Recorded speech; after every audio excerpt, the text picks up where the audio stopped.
Today, I'm digging into the three suppressed studies that changed the low-fat narrative and were cast aside for convenience. This isn't bad science, it's silent science.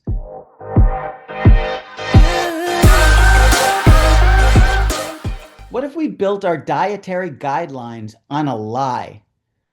What if the food pyramid wasn't built on science, but on selective memory?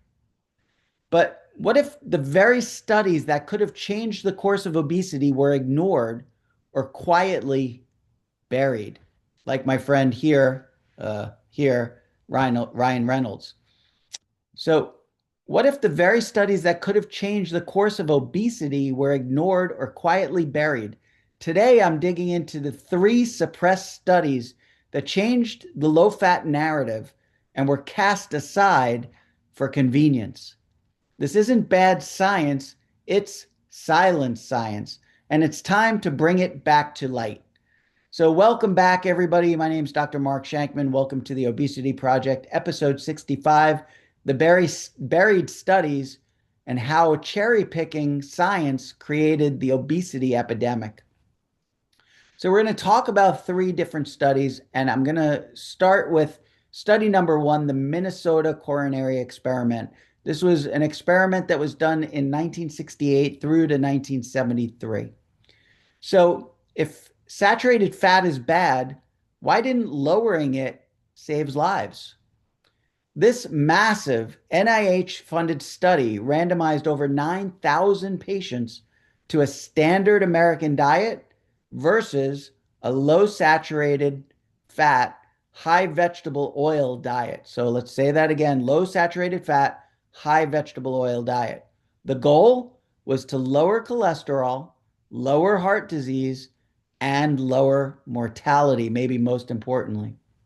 But here's what they actually found and buried for 16 years. Yes, cholesterol dropped in the vegetable oil group, but here's the kicker. Death rates increased in older patients, and those with the biggest cholesterol drops, they had the highest risk of death. So this data was completed in the 1970s, but wasn't published until 1989. Now, why is this? Because it did not support the low-fat narrative. In JAMA, Journal of American Association, in 2016, they reanalyzed the original raw data and confirmed it, replacing saturated fat with linoleic acid, which is the primary oil in the vegetable oils, did lower cholesterol. It did, but it increased mortality. So, big deal. Is cholesterol a disease? No, it's not. Cholesterol is not a disease. Atherosclerosis, I have a hard time saying that word. I don't know why. Clogged arteries is the disease. And so lowering cholesterol, big whoop, didn't make a difference if it increases mortality. And this was exactly the opposite of what we were told, what we were lied to about. All right, let's talk about study number two, the Women's Health Initiative, back in 1993. This was the largest nutrition trial ever conducted, and it proved almost nothing. So 49,000 women were followed for nearly a decade, actually about 9 years or greater. In that period of time, half were told to reduce fat and increase carbs, basically follow the food pyramid that was given to us. And what was the result of this? No significant difference in heart disease, no significant change in breast cancer, no major weight loss even. Yet the USDA, what did they do? They doubled down. They pushed the exact recommendations that failed in real time.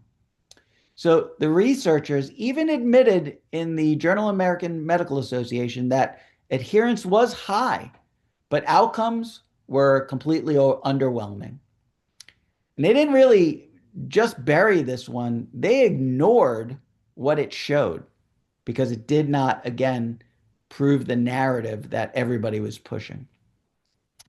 And then in the third study, the Framingham Heart Study, this study has been misquoted for decades. So the Framingham Heart Study did not say fat causes heart disease. What it did say was that high insulin and triglycerides do. So this was a multi-decade study which followed thousands of participants to find heart disease predictors. And what did it actually find? It found that total cholesterol was not a reliable predictor of cardiovascular disease, and that triglyceride to HDL ratio, which is a proxy for insulin resistance, was far more accurate and far more predictive. So what did they do as a result of this brilliant, study and all of this great information? What they did was, instead of shifting focus to insulin, they leaned into the unsaturated fat theory. Or I'm sorry, the saturated fat theory, not the unsaturated fat theory. They leaned into it. So instead of saying, hey, oh, wait, we were wrong, we actually made recommendations that make things worse, they said, no, keep doing what you're doing and do more of it. So even though internal Framingham data suggested otherwise, they still leaned into the saturated fat theory. And as one of the study directors later wrote, the more saturated fat one ate, the more cholesterol one ate, the lower people's serum cholesterol. So this basically spits in the face of, everything that we've been told. And I don't know about you, but when I learned about 3 studies that prove low fat, high carb diets caused obesity and following obesity caused type 2 diabetes, there's about a 10-year delay on type 2 diabetes behind obesity when you look at the numbers. This is maddening. This is so frustrating. This should get your blood boiling. So the more saturated fat one ate, the more cholesterol one ate, the lower people's serum cholesterol.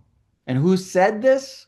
Dr. William Castelli, the Framingham study director back in 1992. Yet, surprise, surprise, that quote never made it into the food pyramid. So let's talk about the consequences of cherry picking data. These weren't small errors. They were systemic omissions. So we buried the fact that saturated fats might not be the villain, that carbs and insulin resistance might very well be. Now, the fact that cholesterol isn't destiny, but context matters. So it's not all about your total cholesterol. It's not even all about your LDL, known as the bad cholesterol. The context of the cholesterol, the context of saturated fat, the context of the carb and insulin resistance is what matters. So they buried all this information, and instead what they told Americans to do were criminal as far as I'm concerned. They told us to avoid eggs, to eat 6 to 11 servings of grains a week, and fear the very foods that kept humans alive for centuries. Now, that's not nutrition, that's nutrition theater. And I don't know about you, but it really pisses me off. So, this has been episode 65 of the Obesity Project, the buried studies and how cherry-picking science created the obesity epidemic. You need to understand, we didn't get fat by accident. We got fat because the wrong studies were published. And then the right ones, they were buried. Not because the data wasn't there, but because it didn't fit the narrative. So it's time to question the pyramid, question the plate, and most of all, question the signal. So thank you so much for watching.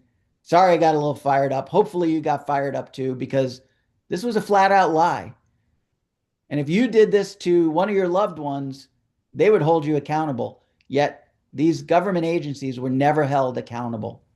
So let's change that. Let's start eating right. Let's start following science and all the evidence toward what we should be eating and what we shouldn't be eating, and rely on evidence-based science and nutrition to tell us how we should be eating and not listening to government agencies that have other agendas. So thanks so much. I appreciate it. Like, share, and comment, subscribe, hit that bell notification, do all the good stuff. And I'll see you next week in the next video. Take care.